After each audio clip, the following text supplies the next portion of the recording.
Hello, kamusta? Nanonood kayo ngayon sa Psychologist, ang podcast ng mga psychology. Ako si Emmanuel R. Loreto, ang inyong psychast.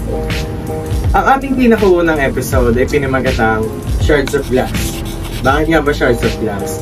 Itatalakay natin dito ang iba't ibang pananaw o iba't ibang perspective sa atin at iba't ibang tao at kung paano ito nakaka-apekto sa atin.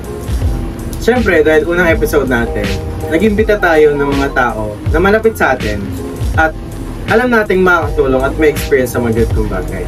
Siyempre, unang-una, si Psycaster, Red. Hello mga ka-Psycast. Thank you for ulit sa pagpunta. Salamat po sa pagpunta. Si Psycast, Lay. Hi, Psycast! At siyempre, hindi mawawala si Psycast Team. Hello po. Thank you po sa mag-invite.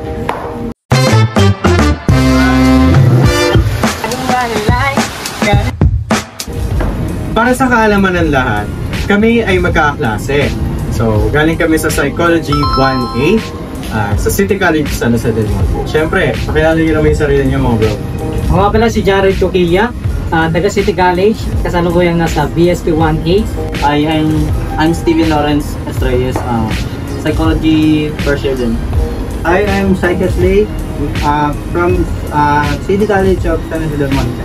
Ayun, maraming salamat. So, kasi first month pa lang namin kasi magkakasama bilang magkakaklase. So, share niyo naman yung experience niyo kung paano tayo nung first day. Kasi syempre, di ba, galing tayo sa iba't ibang school. Paano kayo kapaan sa isa't isa? Paano ba? Nung first day namin pa rin, kabado ko medyo exciting din ako na emotion na kasi parang 1 year din ako nag-stop nun. So, bagong mukha na naman makikita. Nag-stop ko pala? Oo, Ngayon din ko na lang. dapat second year na talaga ako. Oo. Pero psych talaga ko kaya. Dapat architect ka. Uy, yun mo. Wala doon si College. Kaya, psychology talaga. Go to. Nung una, first day, syempre mixed emotion eh. Kasi syempre bagong environment yung mga kasama, yung mga impression ko sa inyo, iba yung sa'yo, iba yun. Kaya medyo nakakaba na excited eh. Ako naman yung una, syempre kinakabahan ako.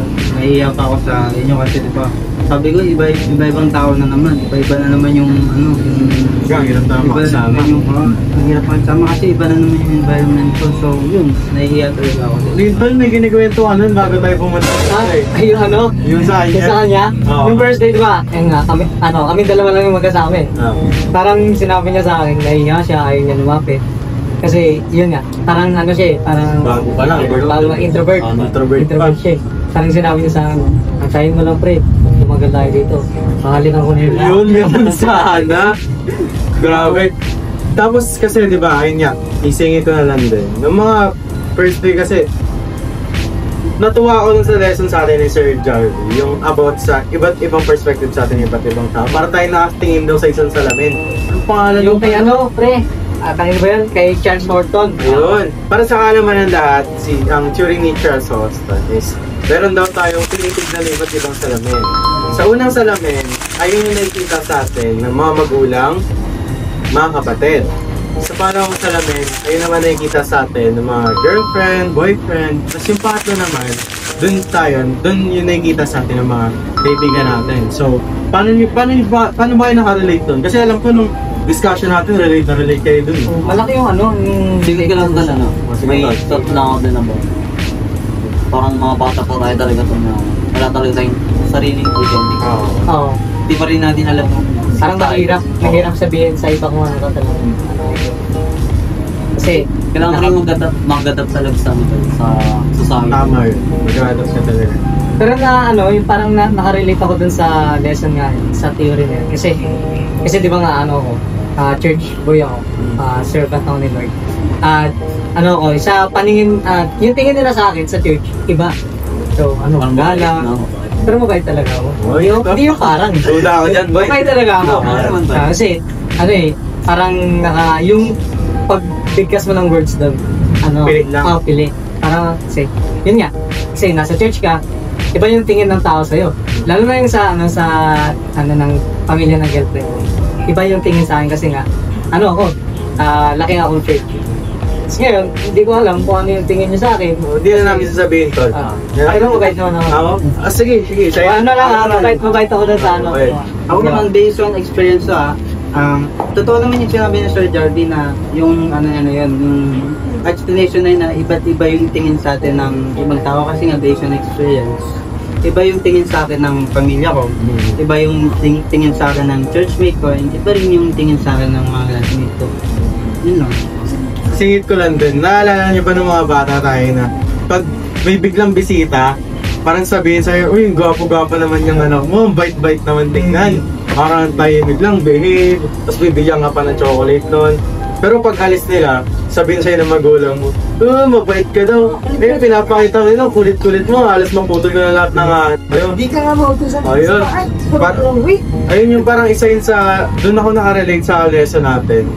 Yung about nga dun sa theory na yun na, oo nga no, may iba't iba tayong may iba't iba silang pananaw tungkol sa atin.